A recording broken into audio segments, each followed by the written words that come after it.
Samma Sambuddha Saranai. Sabbe Satta Bhavantu Sukhitatta. May all beings be well and happy. Good evening and a very warm welcome to Beyond the Vision. And we are right here to gift you another wonderful gift in Dhamma. So, as we promised you last week, we do have Venerable Bhikkhu Dhatu once again in our discussion today as well. A very good evening to you, sir. And Professor Chandima Vijay Bandar is also here with us today. A very good evening to you, sir. Good evening to you. Right. So, talking about the arrival of Buddhism to Sri Lanka. Well, today, this year, we are in the 2602nd year after the Sri Sambuddhatva Jayanti.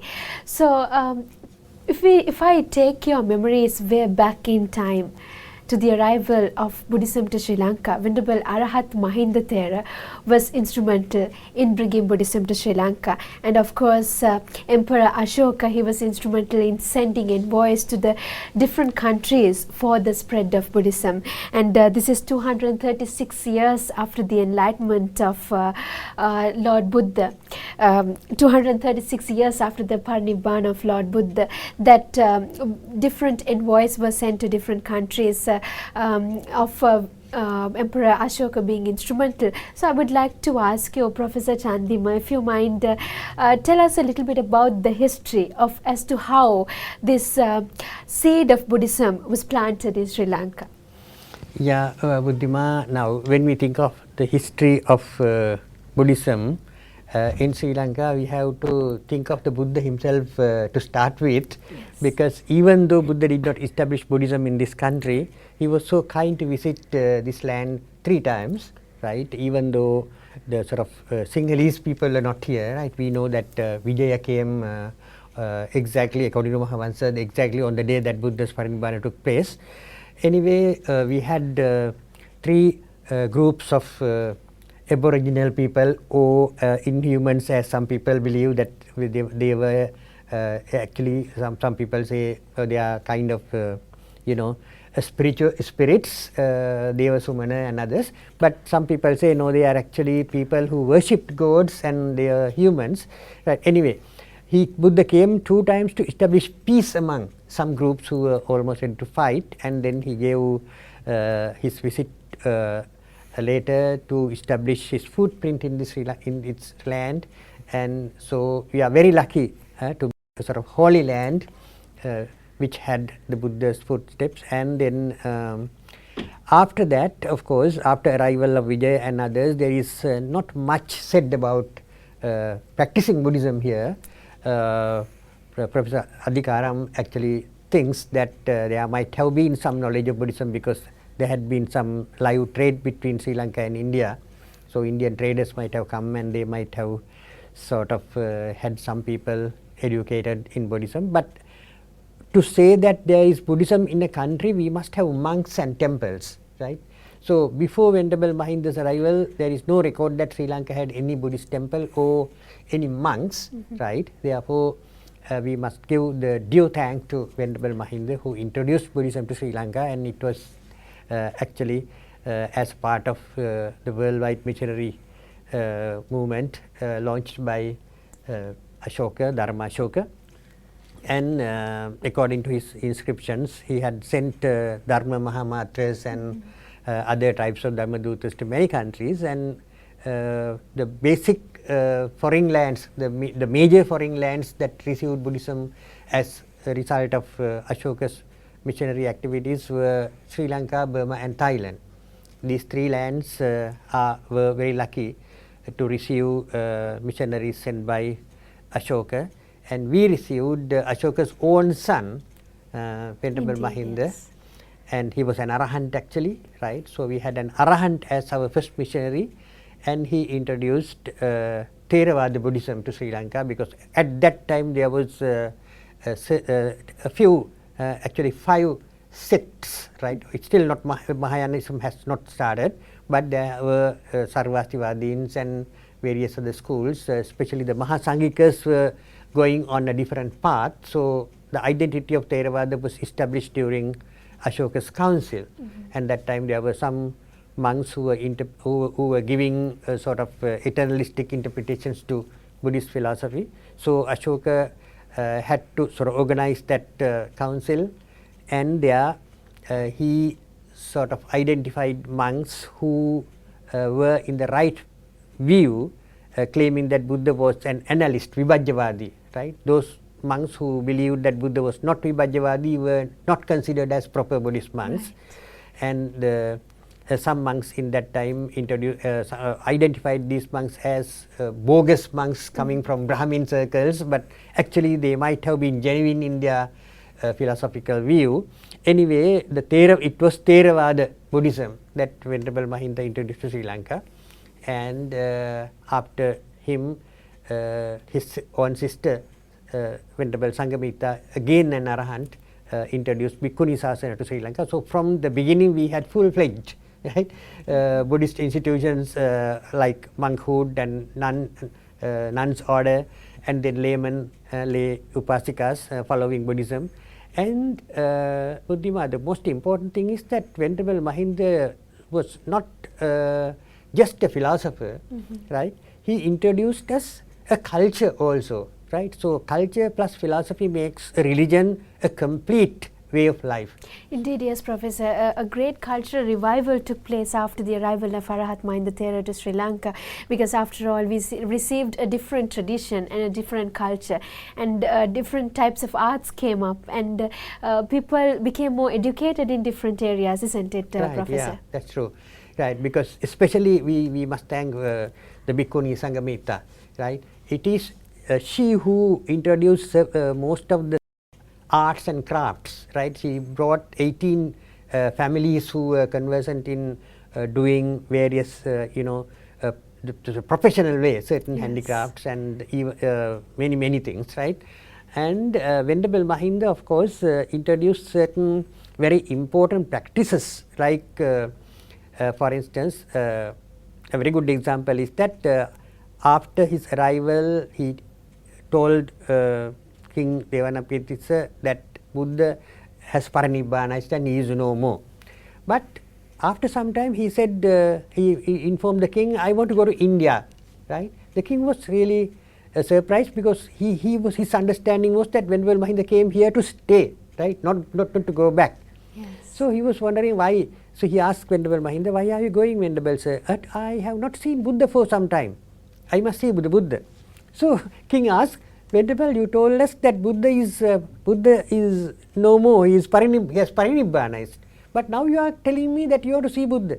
Then very important statement in Mahavansa, it goes in Pali like that Dhatu dittesu ditto hoti tathagato. When someone has seen relics, Buddha relics, Venerable, when someone has seen Buddha relics, he has seen the Buddha, right?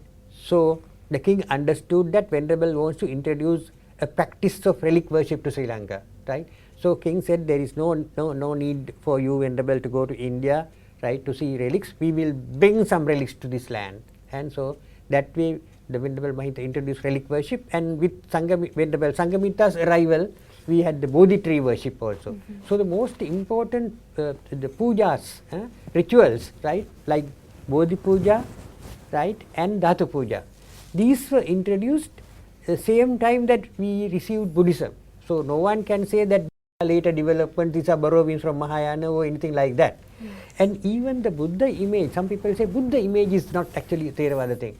Actually, although it is not the Vibhajyavada Theravadins who started Buddha image, right? The first creator of Buddha image was a Theravada, sort of Sarvastivada Theravada Buddhist king, Kanishka. And the first monks who supported that were Sarvastivadins, right? So we cannot at all bring the name of Mahayana Buddhism to say that the Mahayanis create Buddha image and we borrowed it. No, right? So it's actually part and parcel of any Buddhism. Theravada, Mahayana, Vajrayana, all can worship relics, Bodhi trees and Buddha image, right? So it was a full culture with all sort of pujas and these things.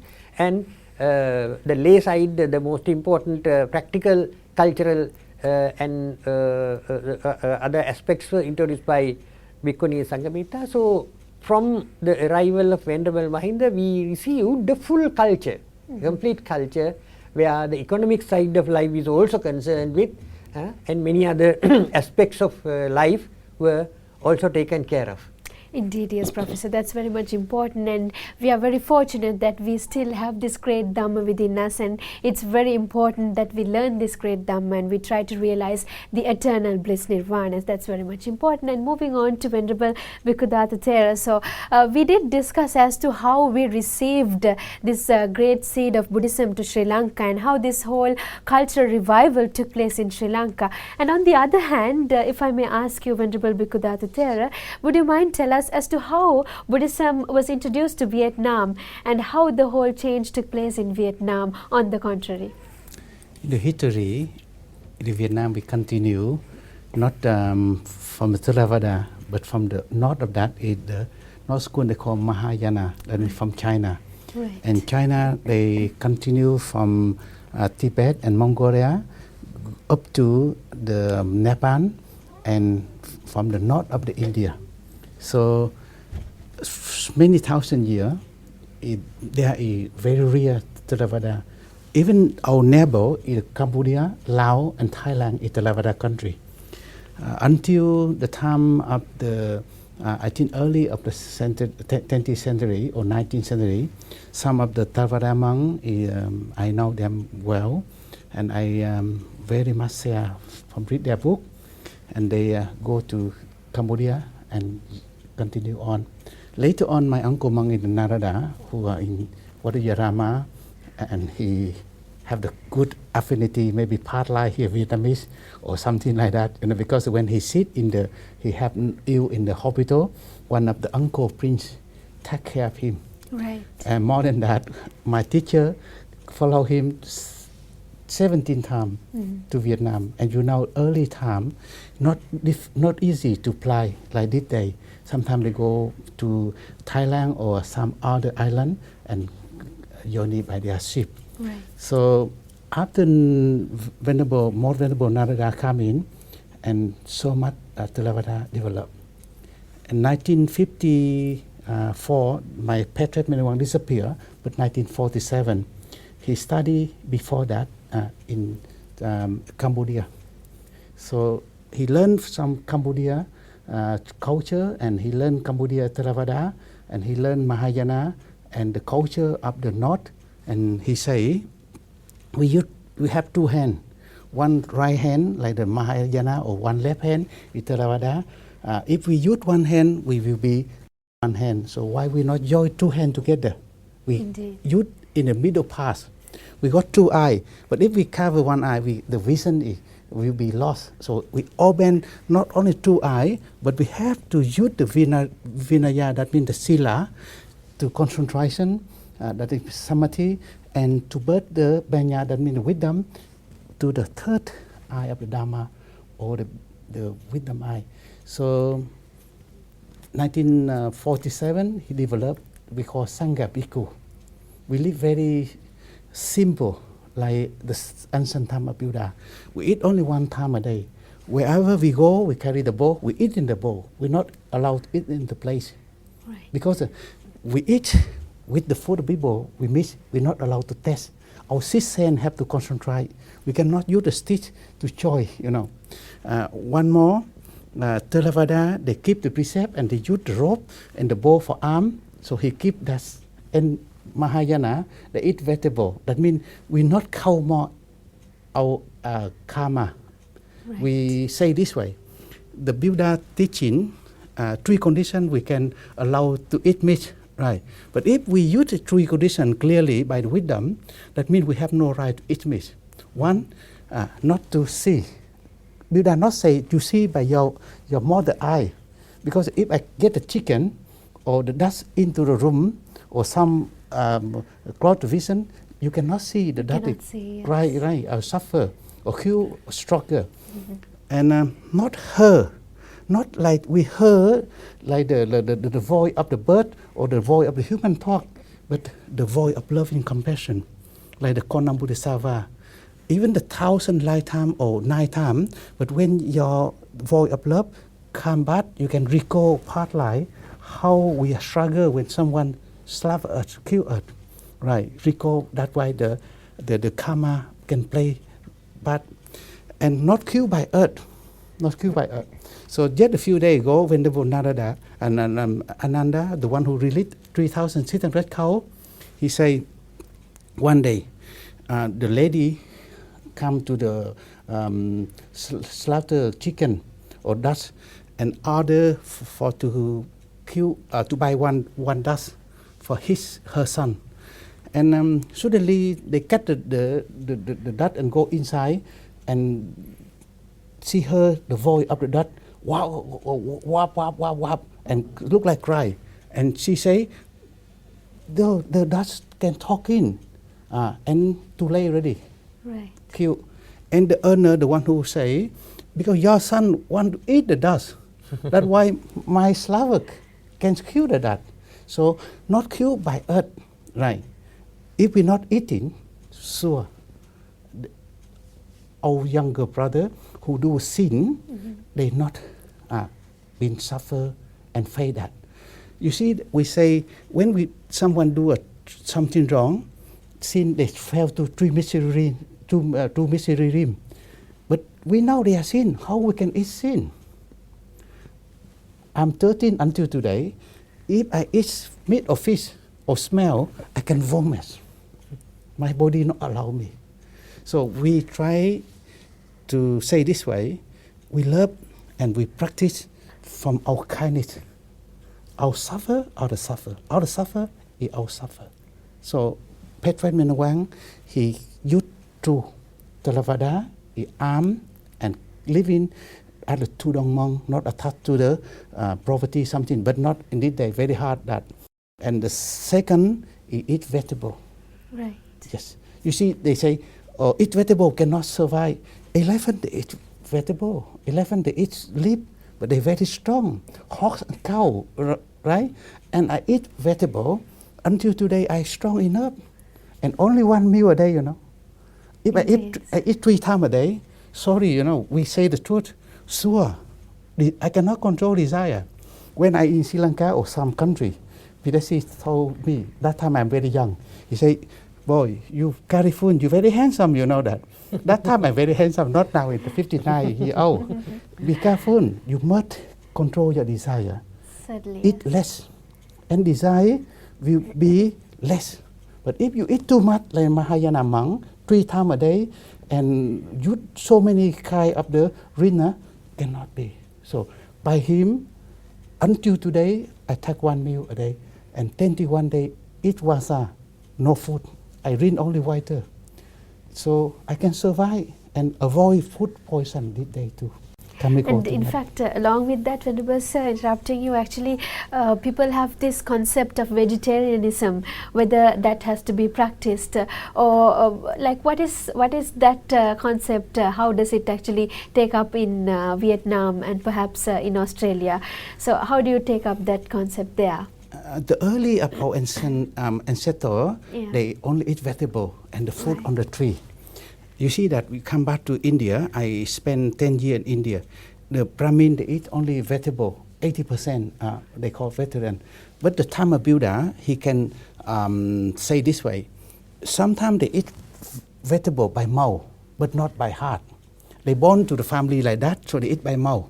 That Buddha told Brahmin, this is not right. Whatever the people dana, you can eat, but 3 conditions.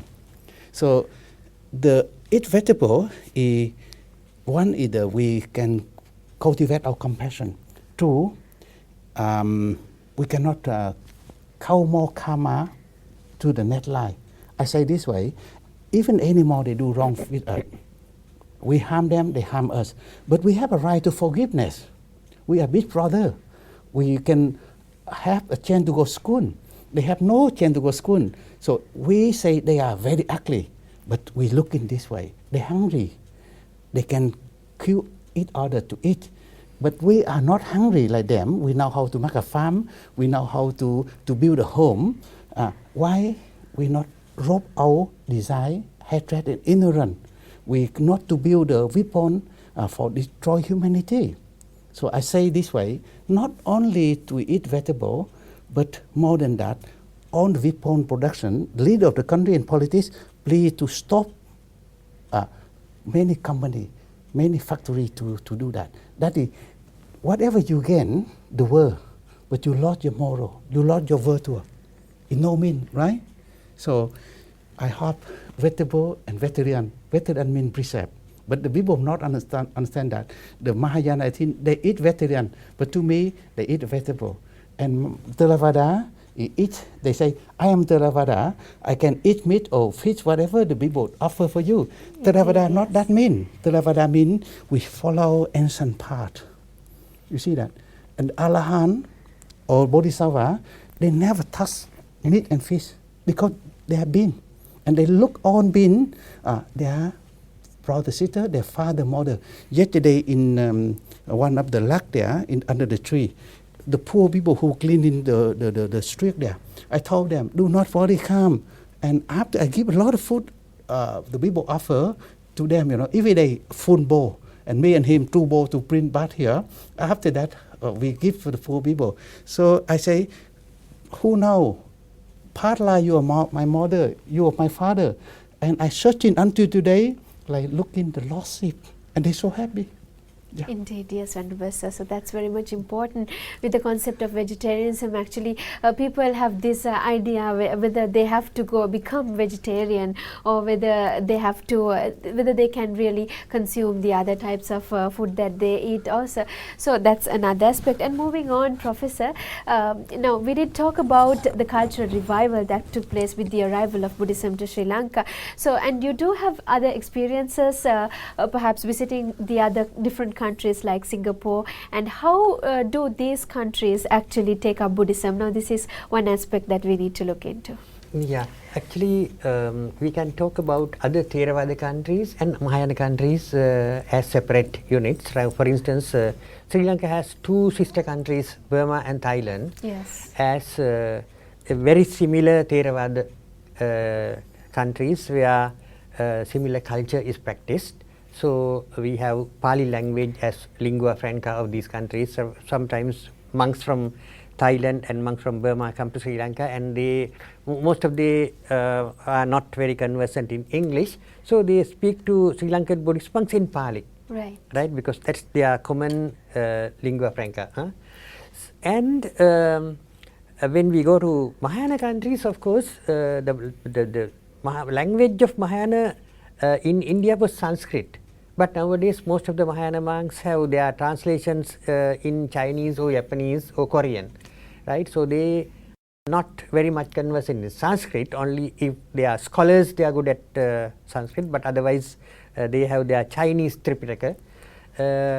So that I have experienced as sort of very different development in Mahayana countries. But Theravada, 3 countries, Sri Lanka, Burma and Thailand, are very common in their beliefs and cultural patterns. You look at the Buddhist monks and they are all robed in the same way.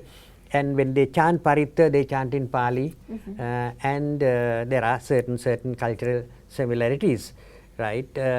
As Venerable from Vietnam, Venerable Dhamma relic, Buddha relic, right, explained to us, in Mahayana countries, they have gone a long way from the Theravada culture, where they have developed different paths, but still there is a core culture which is common to all, because the basic teachings are shared by Mahayanists and Theravadins, the Fourfold Truth, Eightfold Path, Dependent Origination, and all these things are very common, except for the final goal. The Theravadins claim that we can become either a Buddha, a Pacceka Buddha, or an Arahant. But Mahayanists, even from the beginning of their culture, were reluctant to accept the fact that an Arahant also can attain Nibbana. They say Arahant has only sort of gone to 6 steps, and they stop at 7th, and so from 7th onwards they have to start practicing again the Bodhisattva path. Right? So that's a bhumi, right? At the 6th bhumi, Theravada ends, they say. At the 7th bhumi, you start Mahayana, and 8, 9, 10, then you become a Buddha and Parinibbana. So Arahant is halfway according to their interpretation. And so everybody has to be Bodhisattva. It's a good ideal actually, because when you say a Bodhisattva, it's really goes with the term compassion, right? The Bodhisattva is full of compassion, and that is why in Mahayanism the monks are supposed to be complete vegetarians. In Theravada, of course, there is freedom, as this Venerable was focusing more on that. He has said the Aditta, Asutta, Aparisankita are the three qualifications given in Theravada Theravada situations. When the monks are offered meat, if the monk has not seen the animal being killed, and if monk was not informed that animal was killed for alms giving, right, and he has no doubt even, so he will accept it if he is a meat eater, right? Certainly, Otherwise yes. not. There are plenty of vegetarian monks in Sri Lanka who refuse to eat meat and fish, but there are some others who say that because of these three qualifications are met, this meat is okay for me to eat, right? It's a controversial matter. Of course, we need not touch this, right? It's left in Theravada culture for individual choice. So there are some monks vegetarian, but for laymen, of course, my personal belief is that it's impossible for laymen to have these three qualifications passed, right? Because we have to buy our food. But immediately when we go to the market and buy, where the first one is deleted, right? We know that these butchers kill for us. Certainly. And today in PETA, you go and you point at the animal and say, cut this animal for me, right? So, and even if you go to the supermarket and buy from the deep freezer, you know that these things are for us to buy, and therefore killing was done for us. So, in my personal way, I can say only Buddhist monks can accept meat. We cannot. Certainly, Because yes. we buy our food, and we must practice vegetarianism if we are really of compassion. Yeah, after all, it's desire if we eat them. So, best thing, as Venerable Sir also mentioned, so to keep away from desire, this is the path that we can definitely walk in order to achieve the highest bliss, the eternal happiness we're talking about. And most important, to practice compassion, right? We love animals and we love them not to eat, but to see how they live freely, happily, and full life. They must also enjoy full life, right? Certainly. We enjoy full life, right? And they must also enjoy full life.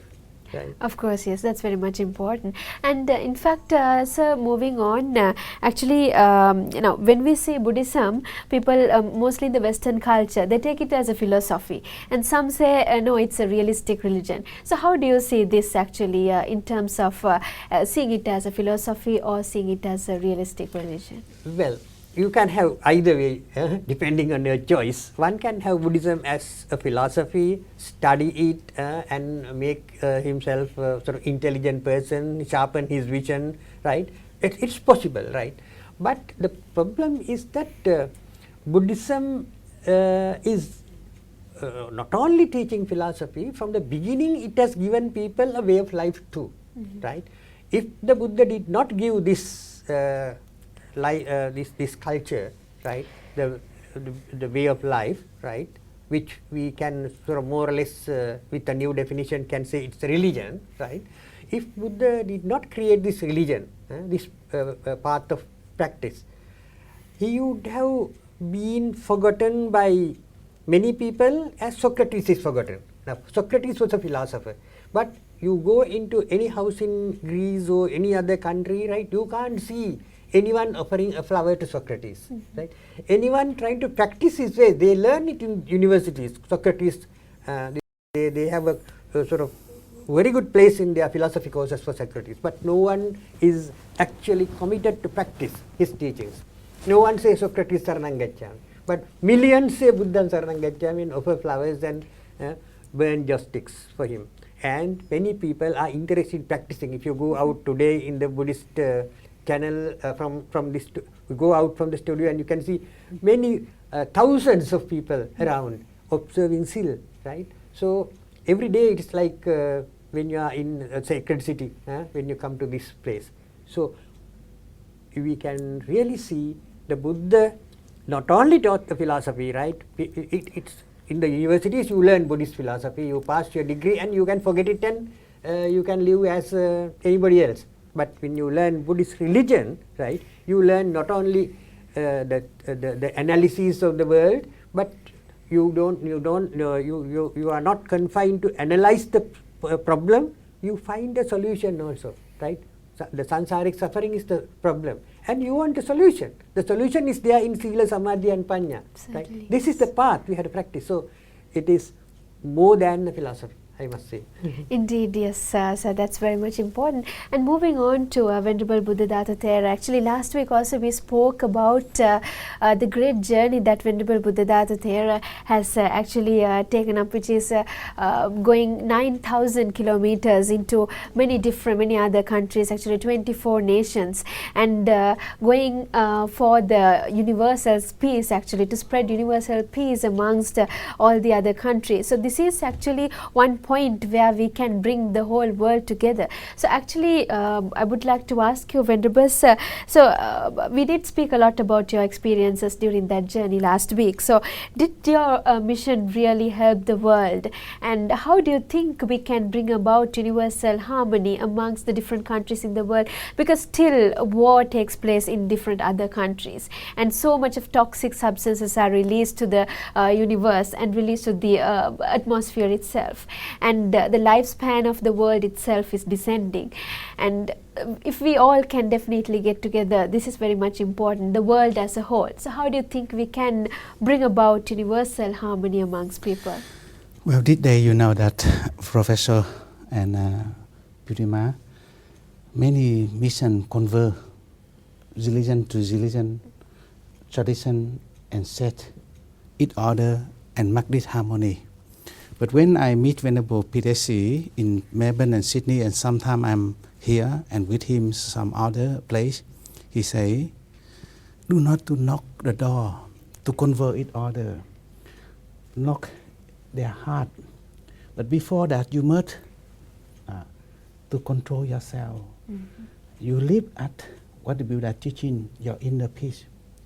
Then your peace is a net of you, it benefit already. But this day, you see, he always call me boy, you know, because I'm too young to the people looking at me that time. He said, boy, listen this way. Try and you can bring the love to everyone. And one day, the people realize they have a heart, but the key not with them, yes. With them, the key, they view heart to heart. So I said to him, what can I do now? He said, do not go to look like a conference or go like W. Bush or United Nations and call outer world of the peace. But beside that, one hand is to put the white flash, and another hand is weapon production. But have to use two hands to care and love. So we want to bring the peace to the world. Buddha say, you must peace within you. So when they see me, only I smile, or my teacher smile, they feel the heart so calm, so calm. So this is the way I do. Even the animal, when I place in for them, you believe or not, the animal not only knee down and bow, but the tear rope. And in Laos, yet about a month ago, with Captain Lim and this monk who sit here, two Plymantis, you know, climb up to my shoulder, climb up to my head here, and come in here and dance. And one day you can see the next video for the Chinese New Year, two birds to stand into my box shoulder, like the time of the Buddha, and there are Super Buddha around there. So love, if you be returned by love, hate never end by hate. So this is the point Buddha teaching, and we yet follow exactly. And Professor, there I heard about the religion, yes, about the Mahendra, and Mahendra, he say he meet the Buddha. That is the point there. When PDC with me, he mentioned he loved because India too many stupa. Right. And he used that affinity and method for the king allow to bring the relief to our country here.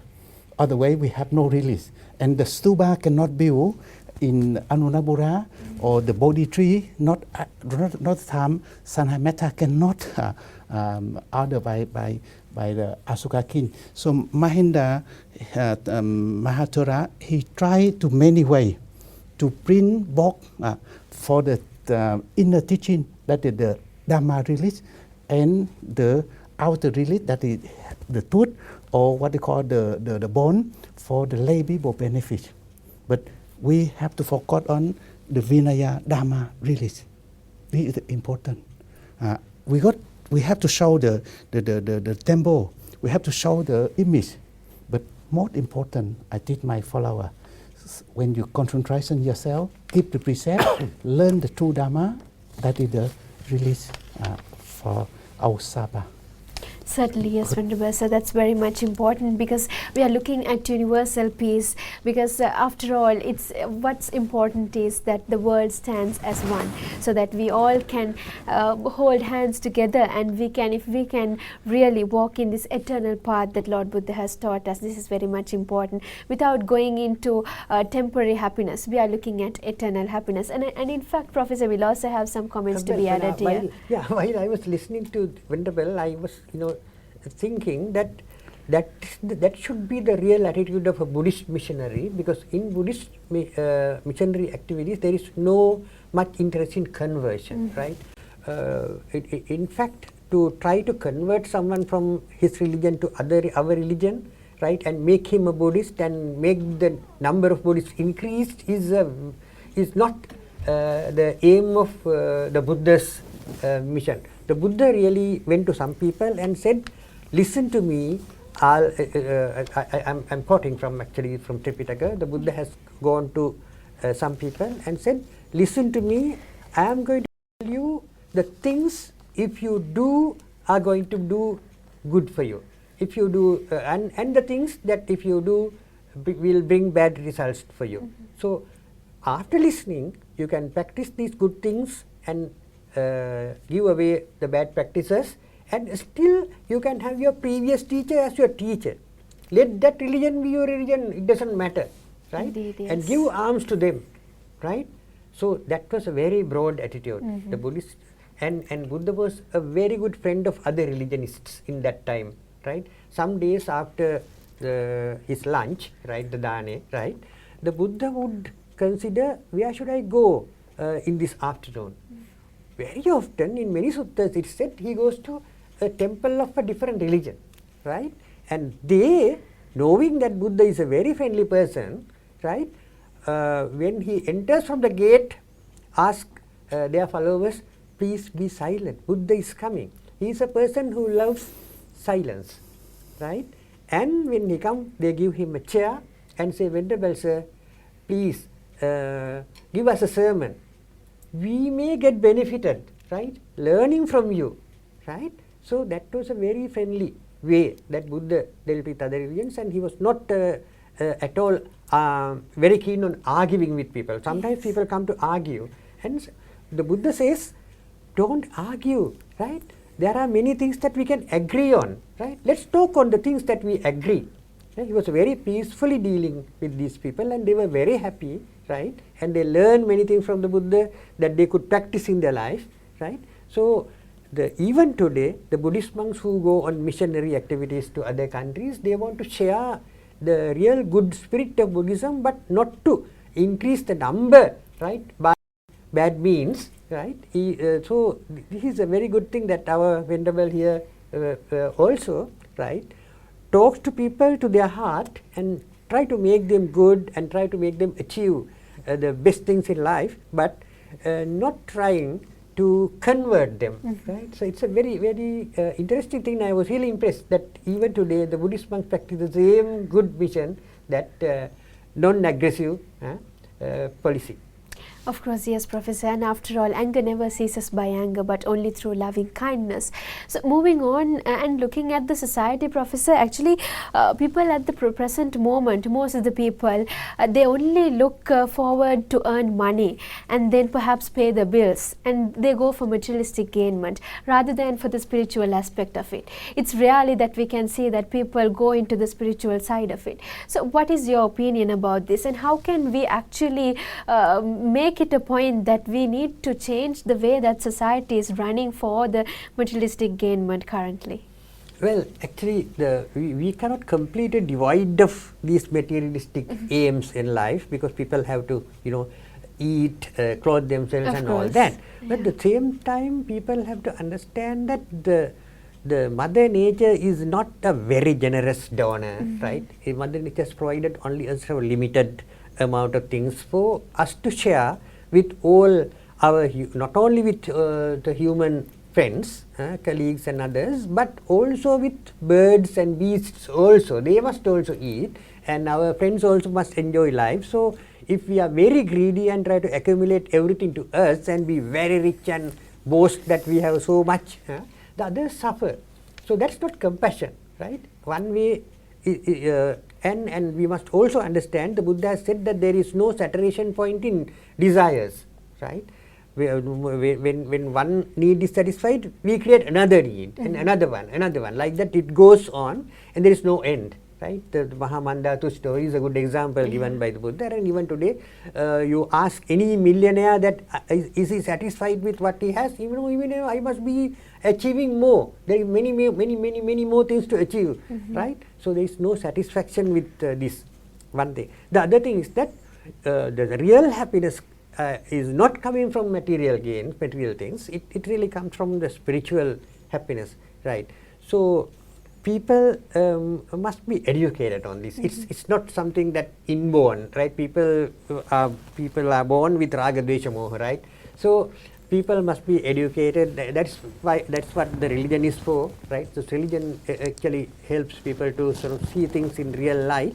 That real happiness is actually a balanced life, right? We must balance our life, our spiritual needs, material needs, and all these things we must balance to fit into the world where, right, there is so many others who are to be benefited by our compassion, right? So we must balance it, otherwise there will be no happiness. Indeed, yes, Professor. And I think Venerable Sir will also have some comments to be added to us. Well, the Buddha teach about the contentness. You see, I live only 3 robes and 1 bowl, and this is pet robe, ancient time, right? Right. But I feel I am richer than everyone. Even the material, I have no single coin. And I understand that so many of my followers, they have million or billion, or some home, I stay sometime they are around 11, 18 million, something like that. But I see they are so much stress. And when they come to me and they ask me, Venerable, what I have to do, that I say, yet less work, spend less, you save your time and use that time to practice concentration, and what you do, it have to be right, not to be let you're hungry and greedy to force you in the curve of death. And some people come to me and say, Venerable, my bankruptcy next few months because the bank already sent like this, like that, I say, are you worried too much? He say, my friend already feel suicide and jump from building to building. I say, what kind of suicide? You think you suicide the end of the story? No. That yet only end up the thought of the mind is important. But you want to end up the 4 lemon, nothing. Today I sent out of the message for next letter for tonight. I got some email from my follower. He say, Venerable, each day you talk your word very hard word, like some of the patriot or the what do you call messenger, and you do not worry they kill you. like Yesu or your patriarch to disappear. And I say, who can kill the son of Buddha? The son of Buddha not did 4 elements, did installment from the 4 of the earth, water, air, and the heat, right? But the son of Buddha is the wisdom. No one can chop the wisdom, no one can kill the wisdom. So one to another vehicle, we change it, no problem. We understand that VIB not mean very important person, but VIB mean very impermanent person. Any time can die. Just change the car. So I just send to the some of them, and they say yes, really. So nothing about the material. These men, rich or poor, we cannot see how they can hold in their hand $1 trillion, or they hold in their hand nothing. Because if we always sleep or go to take bath with nothing in hand, right? So I hope Sri Lanka people, we have to proud we got the Dharma of this island. This is grace. We learn what did Mahinda do. Even his father want him to become a king. He don't want. Our Sakka prince don't want. And Venerable Sir, on the other hand, interrupting you, actually now when we consider the world economy is not very good now. Things are becoming expensive, and people actually go through so much of difficulties when it comes to the financial difficulties, perhaps most importantly, to get their things done. And finally, when people go bankrupt, sometimes they go to the extents of perhaps suiciding themselves because they can't pay these loans and things like that. So actually, you know, for people like this, what would be the kind of advice that you would like to give in terms of perhaps looking into the spiritual side of life? I say this way, the people, they want to opposition. That is for them have some of their enjoy and happiness. I say opposition, you're ignorant. Mm-hmm. This is the opposition. Meter, desire, opposition that. And suicide do not mean you have to hand this body or take some medication and kill this body, but have to kill and hand your desire, your ignorance. And I say this way, the economic this time, to the worldly view is not good. But the Dharma view is that for them to learn. Later, the water of the river and the sea up and down, lie like that. If lie easy, our Sakka prince not to practice sit here as it is. Mm-hmm. Sit here, no food, you know, and live in the remote jungle. It's not easy. It's not easy. I come to India. You read the book.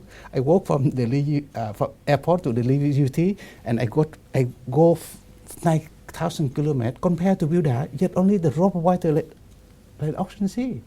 Our Buddha so hard work.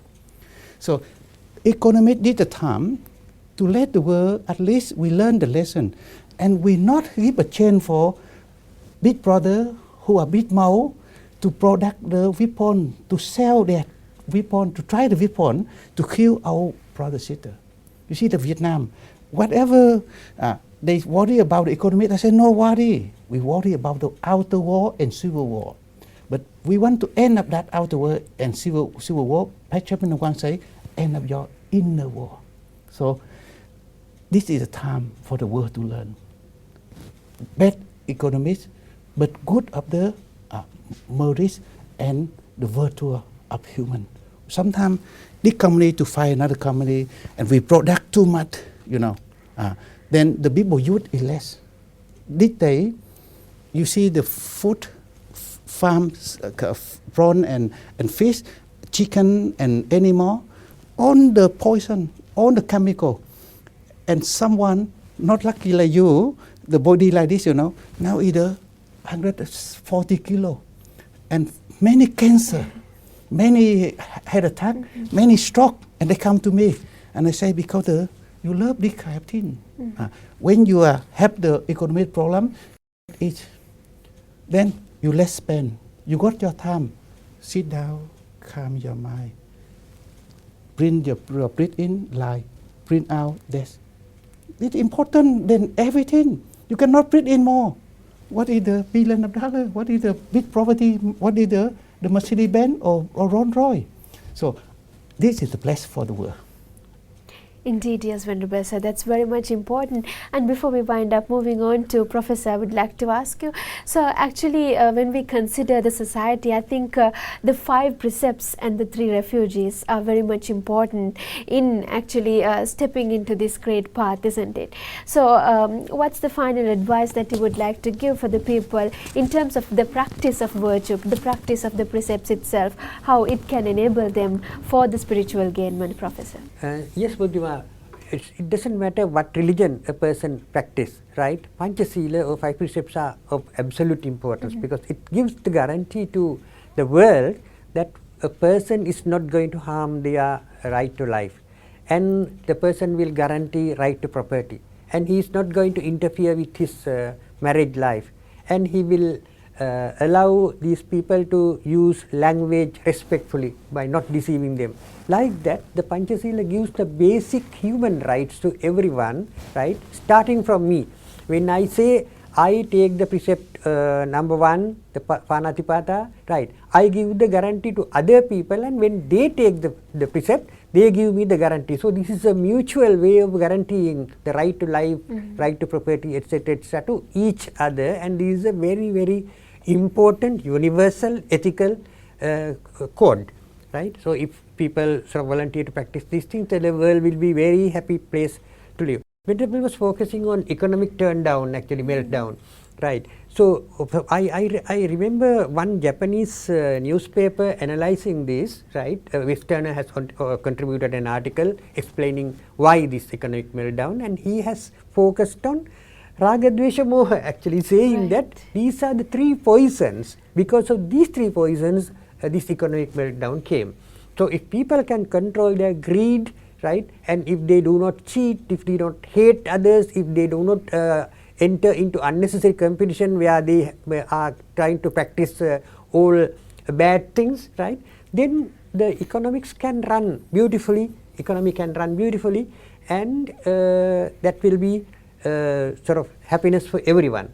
But the problem is that people are getting increasingly greedy, and they want to compete with each other, the country against country, people against people. So then entire economic system has problems that economists cannot solve. That's the problem. No matter how qualified the economists, modern economists today, right, all are university products, and they run the institutions, the banks and all these financial companies and building societies, all this. But in 2-3 years ago, right, in America, many such societies collapsed, and even the managers enjoying the sort of the money funded by the government instead of developing the company. That showed that how honest they were, right? Like that, the Buddhist ethics are of absolute importance if we want to have a beautiful, balanced world. Certainly, yes, Professor, that's very much important.